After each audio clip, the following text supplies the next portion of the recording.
I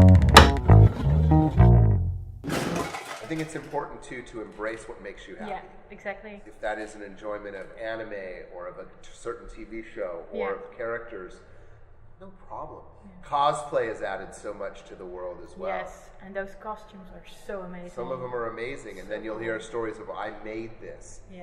And that's beautiful art, and it combines talent with, and a lot of times it's a way for people to get out of their shells. Also true, to express themselves, right? And I think that's, again, I believe in people, and I believe in the health of the mind as well as the health of the body. And I think sometimes people getting out of that and expressing themselves is a kind of healthy way to do it.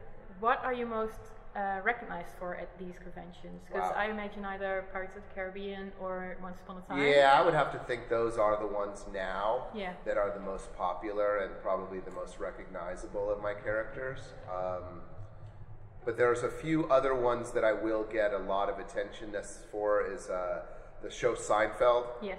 That I did many years ago in America. That was very, very popular when it was on. And again, that was so well written that comedy stays with me. So people will ask me, how are my thumbs doing, or if I had any parking problems. They remember the stories better than I do. And then there's a lot of Star Trek fans all over the world. Yes. So I was lucky enough to kind of be one of the few actors to be in all the spin-offs, wearing a lot of the makeup. And I think that too will be something, although you're not really recognizable under the Ferengi makeups or the heavy makeups. There's a certain pride I have in how big that fandom is, how that fandom started all the world of conventions. Sure. So the Trekkies are a big part of kind of not necessarily who I am, but it's a part of the career too. But yeah, Pirates for me, and now the success of Once Upon a Time. What's amazing with both of those shows is I don't think that the makers of the show, the networks, the studios, realize just how popular they would be. They're both shows where the success is directly responsible to the love of the fan. Yes. And that is magic. Yeah. And that makes you take real pride in being on a show when the fans take it so seriously, or it means a lot to them. And to hear stories of I grew up watching your movies. I mean, it makes you feel old, but it also, what a cool blessing. And as a father, as a parent, that's a powerful, beautiful thing to say to someone. That, that they spend their time, their money watching your art. It's neat. I really want a happy ending for you. So now that Amy Ecker is done with I know, Person of Interest, can she please come back? Please. She's beautiful. I mean, when they told me that was my girlfriend in the show, I was like, wow. Yes. I was like, yeah, lucky Leroy. But what an interesting way to I talk about in my panels too, so they'll ask me about, being grumpy. Yeah. If he was just a misogynist who didn't like girls, kind of how it is in the animated, he has to learn to love, right? Not as interesting to me. And not as true to my heart. The fact that he is love torn because he blew it. Yeah. And she was a modern woman, and he wasn't ready to be with a modern woman who was willing to give up her dream to be with her love. Yeah. He didn't go for that. That would piss me off too. Yeah. So what a great motivation. Yeah, if Amy will come back, I please. really hope so. Yeah. She's so talented. It would be a miracle. And is Jane Espenson still writing for the show? Okay, cool. Yeah. And in fact, it's very interesting because we always know when we get a Jane script. Yeah. Because her language is different than anyone else's language.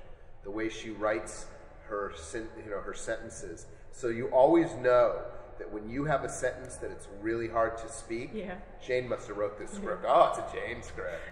Yeah, and she's been doing that forever, right? I know. All the way back to her early days. Ellen and Buffy the Vampire. Yeah, in her Buffy days, absolutely. Her scripts always stood out with that little bit, and that's something really special that we tend to forget when we're only talking about us at the shows, but television is especially always about the writing. So you need to have 20 great scripts to drive that train. In the theater, the actors are king. The curtain goes up, the lights come up, and there's no one there to save you if you forget your lines. True. Right? In a movie, the director is the king because it takes a great kind of power to make a movie happen. and they tend to stay with their stories for years, long after the actors are gone. They're still in post-production and working with the music and the sound effects and trying to get ultimately it marketed and be successful. And in television, that's the land of the writer. I think so too. Yeah, and that's why you'll notice that our level of television has come way up in the world in the last 5-10 years. True. And the best actors in the world now want to be on TV because they have an opportunity to stick with a character for maybe 12 hours of storytelling. And to actually have it grow. Looking back 20 years ago or something, that it's a lot of shows were like, you have to be able to watch even just one episode, so there wasn't that much room to grow. Now there's a permanent record of the show, either in the DVD or online, through a Netflix, if you will, right? Yeah. And that concept of binge watching, it's great because let's say if you're like a Game of Thrones fan, like I am, who wants to wait another week for an episode? You're better off kind of waiting 5-6 weeks, then jump in, go media blackout, don't look on your Twitter, right? It's very tricky though. It is. And that happens a lot, and what'll happen on Once Upon a Time is that we play at, say, I live in Los Angeles, so when it's 8 o'clock in New York, and the Twitter starts blowing up with like, Grumpy did this, Grumpy did that, my friends in the West Coast still have 3 hours to wait. So I always advise them to stay off, to come back on at 9 p.m., or wait till we live tweet, but don't read your feed. Just wait, because it'll get spoiled. There's no way that you can't get spoiled. Imagine how tricky it is when you live all the way over here, and you actually work in social media, so you have to keep your Twitter open all the time. Yeah, I also say that you can't spoil it for me. Tell me the ending. It doesn't matter. There's only so many stories possible. That's true. There's only 33 or whatever dramatic possible stories, and they're all just a mix of that. So it's not usually for me even the story, it's the way it's told. Yeah. It's the nuance.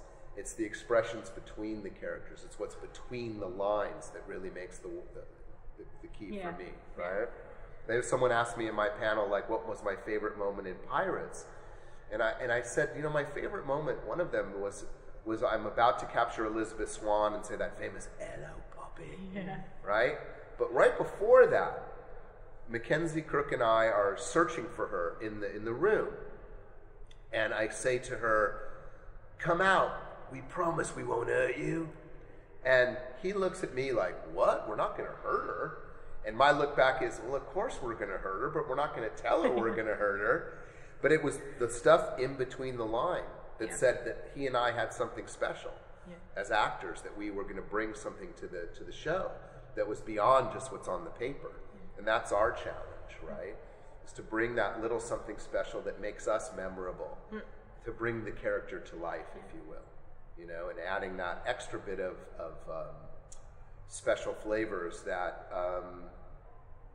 excite people. That's what separates us humans from other animals, is the ability to kind of interpret our feelings and be expressive. And, and I think that's why I'm an artist. I like to be heard, be understood, and sometimes even hide what's really going on inside me, right? And play something that I'm not. It's it can be scary though if you start believing it. I was going to say, can you always do that though, or do you use your own emotions to, like, sometimes you can use it actually for the part instead of? Yeah, I would tend to think that you start that way. I mean, sometimes you've never had a life experience like what your character's going to experience, so you have to kind of make it up and use your imagination, but you're always able to draw on some sort of potentially life experience, or someone or a story you've heard, but a lot of it's make-believe. I mean, some actors are very much to a method where they must experience it, and I think sometimes that's too slow to be real. I think it gums up the work. It's like, I'm going to wait 10 hours, I'm going to call you Mr. President all day, you don't know who you are? Like, come on. When you're having a sandwich, but if that's how you have to work, cool. But don't let it mess up that I might want to have fun and stay relaxed and not take it quite as seriously as you do. It doesn't mean when they say action, I'm not there 1,000% next to you, but I might be able to be comfortable enough to maybe I don't want to occupy, like they say that story about Heath Ledger, God rest his soul, about that he took that role home. And it caused anguish and he couldn't sleep. I mean, my God, dude, I wish I could just give him a hug and say, we were just acting, let it go for a sec. There's so much to be happy about, and you don't have to be tortured. Nope. The pressure is all what you make of it. And as Grumpy likes, he's a diamond miner, so pressure makes diamonds, right? In the earth, right? They take that carbon, they squeeze, squeeze, squeeze, and it turns into a beautiful gemstone. And I think we need to see that more and like rise to the pressure. Well said. That's why they talk about being mindful. And it's one big part of acting, they call it staying in the moment. Well, being present is very, very important to your mental health.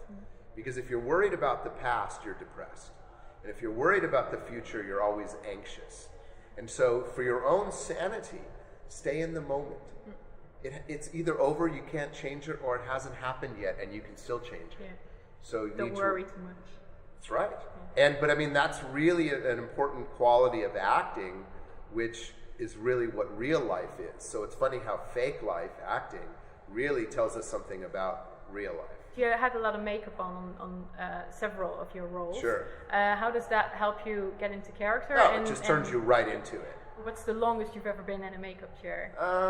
4.5 hours is the Star Trek makeups. Yeah. And that's only because they give them 4.5 hours. The artist would take 6 if they gave them 6. Yeah. Wow. And then they chase you all day. Don't have a sandwich. Don't touch your nose. I'm like, oh, you guys are there to touch me up if it's a problem, That's true. But it is a team effort. And let's say on Pirates, my great makeup artist on Pirates, we did that makeup 300 times. Wow. So it was a 2.5 hour makeup, but because he was eventually going to be an Oscar winner and one of the most talented guys in the business, it was an hour and 15 minutes. So we just got it down, right? But a lot of times the being in the makeup chair is just about knowing you're going to get the makeup on, finding the stuff that doesn't break your skin out, so using the same products to clean and reapply every day. Don't change your gum, the glue. Don't change what cleans you up, so then your skin has a chance to get used to it. And also realizing that it's a patience game, that's that person's time to do their art. So sometimes if you said yes to the deal, you're going to be taking it, you're going to get a makeup, right? And so it's a lot of mental games that we play in remembering the words, in thinking about where the camera is without looking at it, and being able to feel when it sees you, finding the light on the stage, all those subtle things that the actor does, and really to make himself and his ego bigger, but not so you get caught doing it. But I'm a major Buffy fan, Angel as well. Angel, yeah. And you were in one episode of I was. Angel. Yep. Yeah. Yep. It's a very important episode. Well, he's a very big character in the comics. The demon overlord or whatever he was called, Tiernan I think was his name. Yeah, it was a very important character. And an interesting show, because that was actually one of the worst makeups that I ever had done on me. You're unrecognizable. Well, the mask was something they pulled off the wall. They didn't do a Seriously? fitting on me, and it didn't fit right. And so it ended up burning my skin. So it was a bad experience, to be honest with me. And, not good, no. And David, he's a famous hard case. He's not an easy actor to work with. Nope. I think that's a legend in the business. Yeah. I was like, dude, be nice. Like I just heard that he pulled pranks all the time and maybe that kind and of I stuff. maybe he had a bad day or whatever. I think that I've worked with some of the biggest actors in the business, and they tend to be nice. And so the ones, Johnny Depp. Yeah, the ones that aren't, Yeah. the ones that aren't are the ones you remember. Johnny's amazing because Johnny will remember not just the other actors' stories, but crew members, people he meets. He's engaged.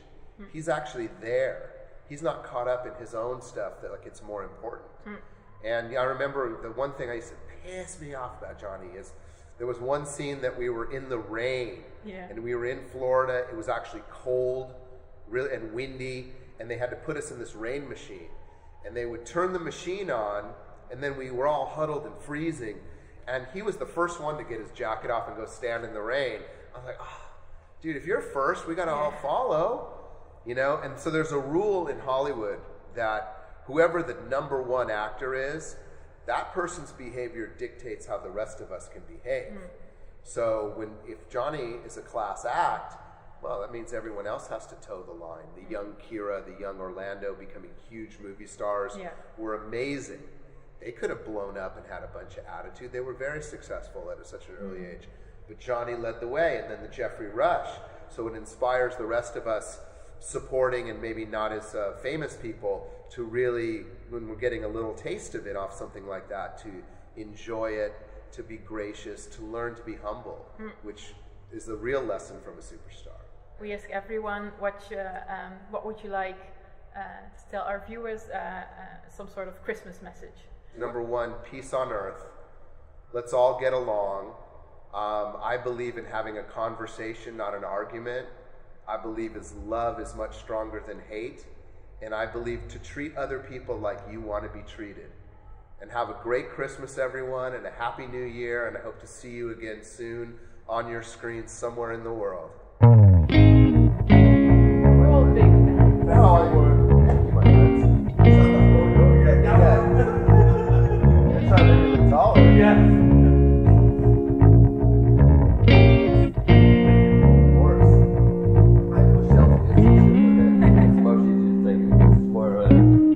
Just the amazing art in that Rijksmuseum really inspires me to see that. And then we went to see a friend in Rotterdam, Delfshaven, and had some beers. And then went to Vlaardingen for dinner and a meatball and some apple pie.